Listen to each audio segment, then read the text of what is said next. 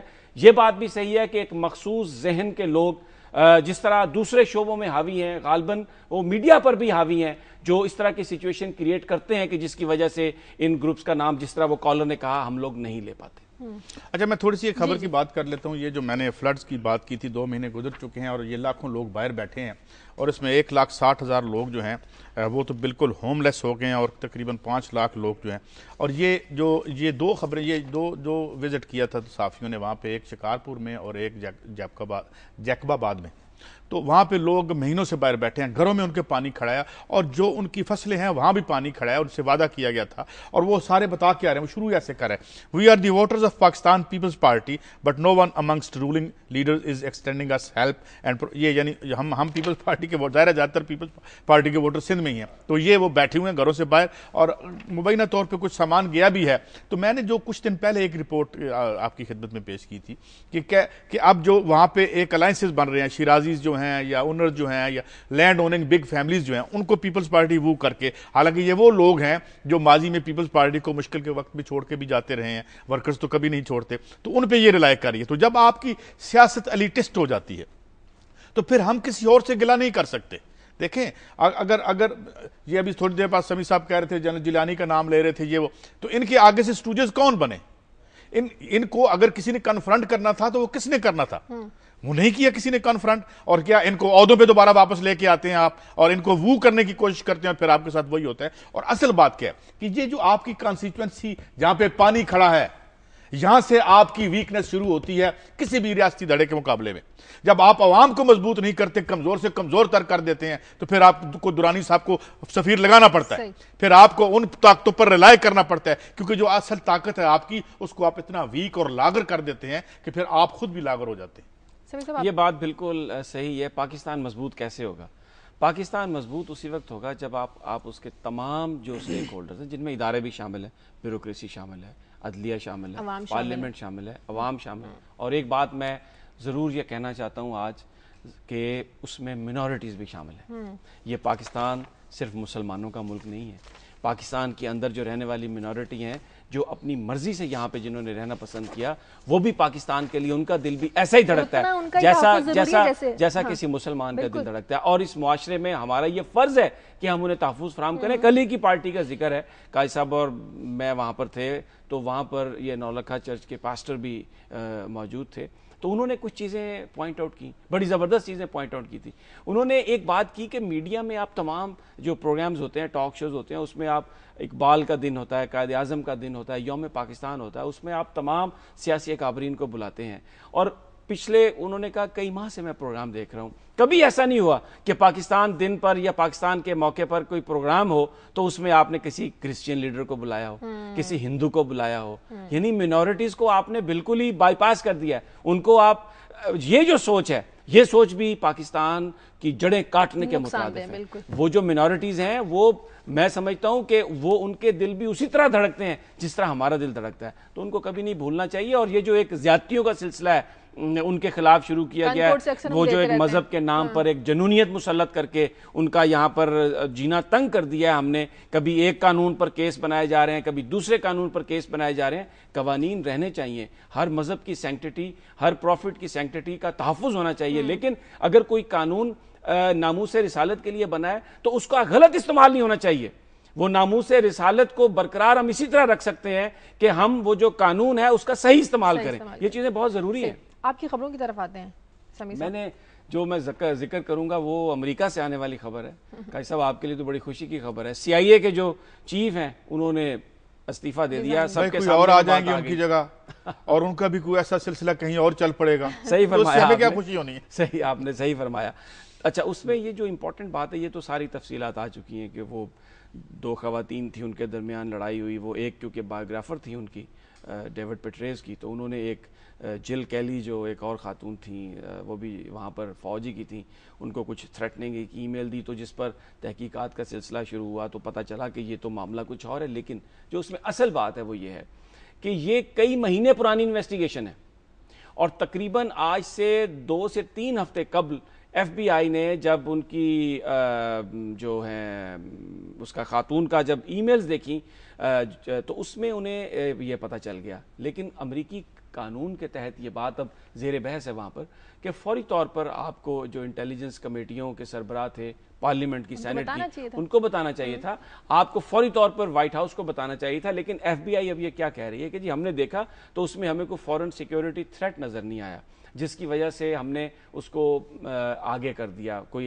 ایسا نہیں تھا کہ انفارمیشن تو تھی اس کے پاس, لیکن یہ نہیں یقین آ رہا تھا یا یہ ثابت نہیں ہو رہا تھا کہ یہ کلاسیفائڈ انفارمیشن جنرل ڈیوڈ پیٹریز نے دی ہے. اب جو معاملہ ہے وہ یہ ہے کہ اس کو بالکل اس وقت اس خبر کو باہر کی دنیا تک پہنچایا گیا جب امریکہ میں صدارتی الیکشن ہو چکے تھے. لیکن امریکی سیاستدان جو ہیں وہ اس کو کچھ اس سے بھی آگے لے کے جا رہے ہیں. وہ کہہ رہے ہیں کیونکہ لیبیا میں جو امبیسڈر مرڈر ہوا اور کچھ امریکی مرڈر ہوئے, ان کی تحقیقات کے سلسلے میں ڈیوڈ پیٹریز نے آ کر کانگریس میں ٹیسٹیفائی کرنا تھا, لیکن ان کو ٹیسٹیفائی ہونے سے چند گھنٹے قبل یا ایک دن قبل یہ سارے کا سارا ڈرامہ رچا کے انہیں ہٹا دیا گیا, اور اب جو ڈپٹی مورل ہیں وہ آئیں گے. لیکن یہ جو معاملہ کا حساب ہوا ہے یہ یہاں پر ختم ہونے والا نہیں. جو میں نے امریکی میڈیا میں کالمز کو پڑھا ہے, بلاگز کو پڑھا ہے, مجھے یہ لگ رہا ہے کہ یہ بات بہت آگے تک جائے گی, کیونکہ اس میں کہیں نہ کہیں کور اپ ہے. بلکہ یہاں تک بھی یہ خبر ہے, میں یہ عرض کروں گا کہ دیکھیں اب وہاں بھی جو سیاست ہو رہی ہے, اس طرح کی ڈرٹی لینن وہ باہر دھو رہے ہیں, اور جب بھی بحرانی زبانیں ہوتے ہیں, خاص طور پر معیشت کے بحران جب گہرے ہوتے ہیں, ریاستوں کے اپنے بحران گہرے ہوتے ہیں, تو ہر جگہ سکینڈلز باہر نکل, یہ کام ہر وقت ہو رہے ہوتے ہیں, اور یہ کام ہر وقت کہیں ریکارڈ بھی ہو رہے ہوتے ہیں. مطلب ہے کہ مونیکا لیونسکی والا جو معاملہ تھا وہ پہلے یا آخری صدر نہیں تھے وہ, مگر خاص موقع پہ ان کو نکالا جاتا ہے, تو یہ ہے ایک مرل بارلس پہ. اچھا, اس میں نا جو ایک اور بڑی اہم بات تھی وہ یہ تھی کہ جو وہاں پر ہاؤس میجورٹی لیڈر ہیں ایرک کینٹر, ریپبلکن پارٹی سے ان کا تعلق ہے, ان کو قاضی صاحب الیکشن سے کم از کم 8-10 دن پہلے ایف بی آئی نے بتایا جا کے کہ جناب یہ ایک معاملہ ہے ڈیوڈ پیٹریز کا, لیکن انہوں نے بھی اس پر کوئی بات نہیں کی. انہوں نے بھی ایک اس کی وجہ یہ بھی بیان کر رہے ہیں کہ کیونکہ وہ الیکشن نتائج کو متاثر نہیں کرنا چاہتے تھے اس اسکینڈل کی وجہ سے, ان نیسیسری کسی چیز کو جس میں پریزیڈنٹ ملوث نہیں ہے اس کو ہائی لائٹ کر کے اس کو خراب نہیں کرنا چاہتے تھے. اچھا, یہاں پر بھی کچھ ایسی صورتحال آئی ہے کہ عمران خان صاحب کی پارٹی نے لیٹر لکھا ہے الیکشن کمیشن کو کہ یہ پنجاب میں جو سارے اشتہارات چھپ رہے ہیں اس میں آپ میاں نواز شریف صاحب کی تصویر یہ لگ رہی ہے, تو یہ الیکشن نتائج کو انفلوئنس کرنے کی بات ہے. میاں نواز شریف کا پنجاب گورنمنٹ سے کوئی تعلق نہیں ہے, وہ اپنی پارٹی کے سربراہ ہیں, تو پنجاب گورنمنٹ کے جو اشتہارات ہیں ان پر ان کی تصویر کیوں چھاپی جا رہی ہے, اس لیے اس کو روکا جائے. تو یہ مجھے لگ رہا ہے کہ ہمارے ہاں بھی یہ جو بحث ہے یہ, کیونکہ اس سے پہلے الیکشن کمیشن نے چودھری پرویز الہی صاحب کو ناروال جانے سے روک دیا تھا, تو ابھی دیکھتے ہیں کہ اس پر کیا ہوتا ہے. بہت سے اس طرح کی باتیں, کیونکہ اگر گورنر اور صدور وہ جو ہیں اور جو وزرائے اعلیٰ اور وزرائے اعظم, وزیر اعظم جو ہیں, اگر وہ سرکاری خزانے پر الیکشن کمیشن نے یہ جاتے ہیں مختلف علاقوں میں اور ایک طرح کی الیکشن کیمپین چلاتے ہیں, تو پھر یہ جو قومی خزانہ ہے اس کا استعمال تو آپ کر رہے ہیں. دیکھیں کل بھی ایک بحث ہو رہی تھی وہاں جب ہم جہاں بیٹھے تھے, کل ہمارے ایک پروگرام میں بھی بحث ہو رہی تھی جی کہ وہ جو ہیں وہ ترین صاحب کے جہاز میں بیٹھ کے جاتے ہیں اور عمران خان اس کا دفاع بھی کر رہے تھے. بھائی مجھے ایک بات بتائیں, election is a very expensive business. ابھی وہ کہہ رہے ہیں جی 25 جو ہم جو ہے وہ کیا نوجوانوں کو لے کے آئیں گے, اگر ان کی موٹی تکڑی پیچھے فائنانشیل بیک گراؤنڈ نہ ہوئی تو نوجوان ہی رہ جائیں گے, آگے نہیں پہنچیں گے. میاں منظور وٹو صاحب جو کارکنوں کا انقلاب کرنے کے لیے آئے تھے پنجاب میں, وہ گورنر ہاؤس میں بیٹھ کے تو کر رہے ہیں کام. اس لیے ایک میں نے بندے سے پوچھا کہ یار گورنر ہاؤس میں تو کارکن جا ہی نہیں سکتا بیچارہ, نہیں وہ کیسے پہنچے گا گورنر ہاؤس میں, تو اتنی بار پولیس کھڑی ہوئی, تو یہ انہوں نے کہا بھائی خرچہ کون کرے گا, تو خرچے سے بچنے کے لیے انہوں نے اپنا کیمپ ہی گورنر ہاؤس میں لگا لیا. پیپلز پارٹی کے ورکر جناب بٹو صاحب ہیں نا, اس قسم کے ورکر انہیں ملتے رہیں گے اور ان کی ایکسیس ان تک ہوگی. ختم ہو گیا, خبریں بیچ میں رہ گئی ہماری بہت ساری, بہرحال چلیں. لیکن میں چاہ رہا تھا کہ یہ جو آئل پرائسنگ ہے اس پہ ہم بات کرتے اور یہ جو کارٹل جو ہیں وہ کیسے انفلوئنس کر رہے تھے اور کیسے جناب کی حکومت نے ہفتے میں یہ عوام کی کھال اتروائی ہے, اس پہ کل بات کریں. ایک نمائندے نے مجھے فون کر کے کہا کہ یہ قاضی صاحب جو بار بار آپ کو کہتے ہیں نا آپ کی حکومت, کیا یہ واقعی آپ کی حکومت ہے؟ میں نے کہا یہ قاضی صاحب سے پوچھیں. پروگرام کا وقت ختم ہو گیا. پروگرام کے لیے فیڈ بیک دیجیے خبر@duniatv.tv پر. اجازت دیجیے, اللہ حافظ.